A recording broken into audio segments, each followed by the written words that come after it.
Assalamualaikum warahmatullahi wabarakatuh. Selamat datang di EduScience Indonesia, channel pembelajaran sains masa kini.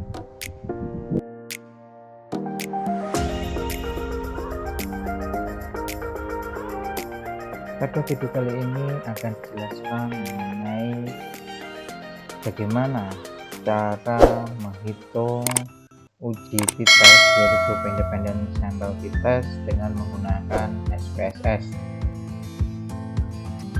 Jadi independent t-test ini merupakan uji untuk mengetahui perbedaan rata-rata dua populasi atau kelompok data yang independen.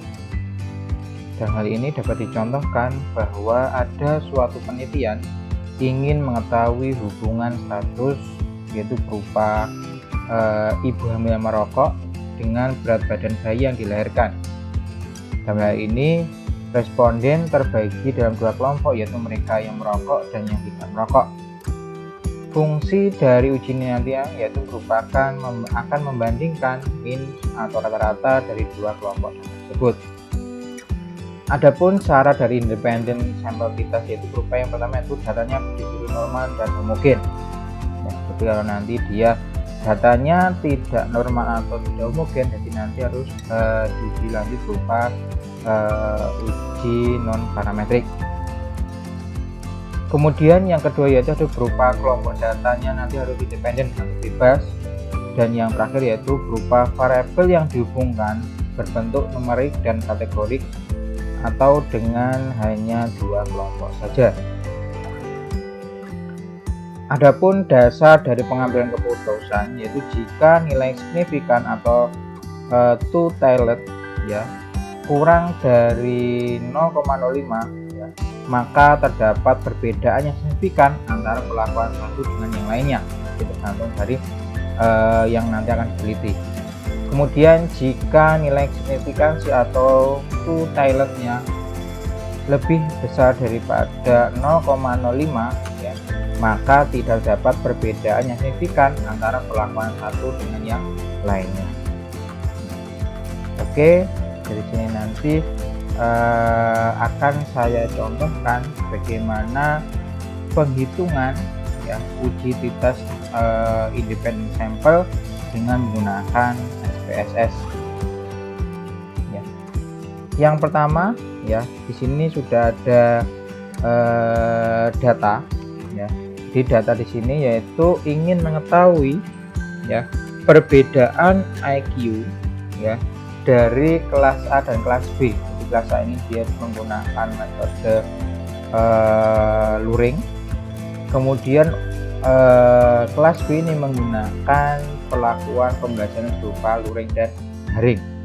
Di sini apakah ada perbedaan antara IQ kelas A dan kelas B?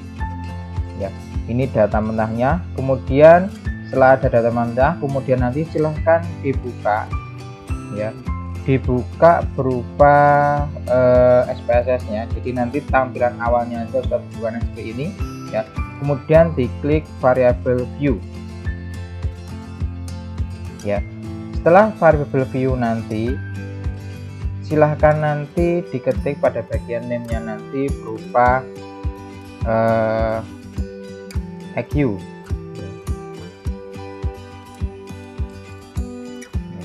Ini berupa kemudian diklik, jadi yaitu yang nomor 2 nanti diisi dengan yang namanya kelas. Ini bisa supaya nanti tidak ada tulisannya, nanti silahkan diklik. Kemudian untuk labelnya yaitu nanti berupa nilai IQ mahasiswa. Kemudian untuk kelasnya nanti sama diisi dengan kelas. Kemudian untuk value-nya ya, values-nya nanti untuk bagian kelas nanti ini nanti diisi. Jadi tinggal diklik, dan nanti untuk value-nya kan 1 ya, yaitu karena di SPSS nanti kita tidak bisa memasukkan berupa huruf dari berupa angka, jadi kita labelkan jadi angka 1 yaitu berupa kelas A ya. Nanti diklik add, kemudian untuk 2 yaitu kelas B.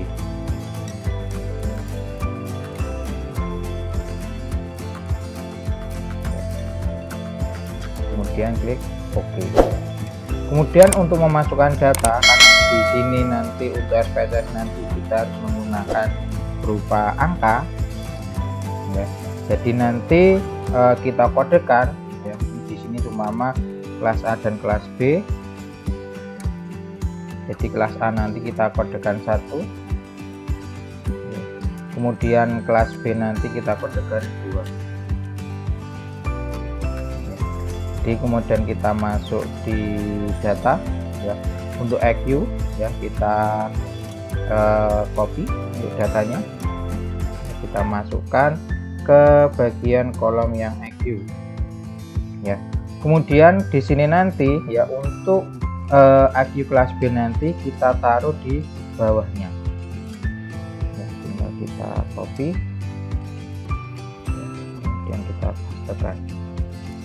Kemudian untuk kelasnya nanti sama, kita masukkan filenya tadi untuk nilai EQ nya ya. Kemudian untuk kelas B nya juga seperti itu.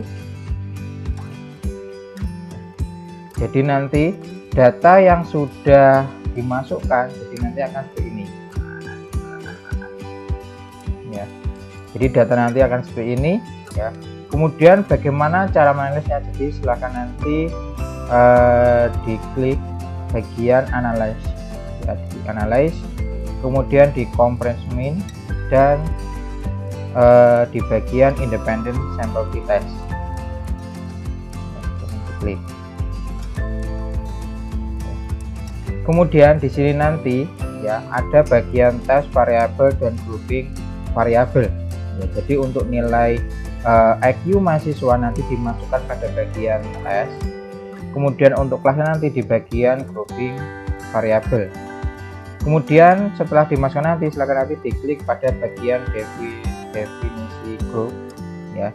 Jadi nanti di sini diisi ya 1 dan 2, karena di sini kan grupnya ada 2.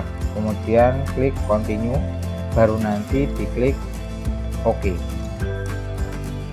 ya. Setelah diklik OK nanti akan muncul data seperti ini ya. Jadi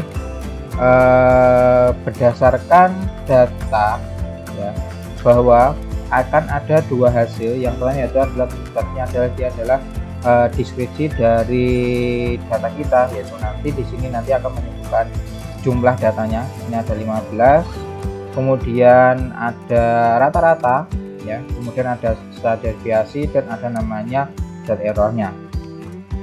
Kemudian yang kedua nanti adalah berupa independent sample test. Jadi ini adalah hasil dari t-testnya sendiri ya. Jadi untuk membaca tabel ini yaitu dengan cara melihat pada bagian signifikansi ya.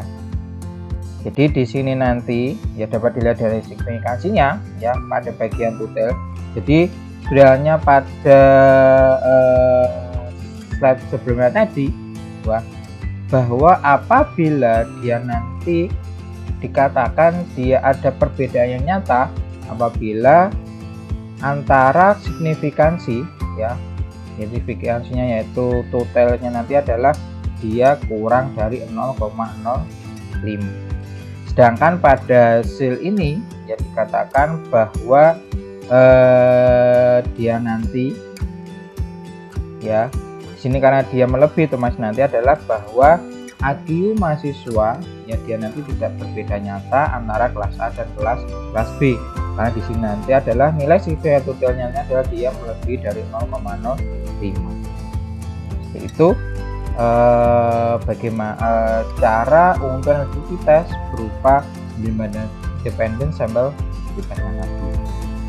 Oke, terima kasih atas perhatiannya. Jangan lupa diklik tombol subscribe, like, dan share. Terima kasih atas perhatiannya. Sampai berjumpa pada video uji statistik selanjutnya ya. Terima kasih. Assalamualaikum warahmatullahi wabarakatuh. Salam Indoscience Indonesia.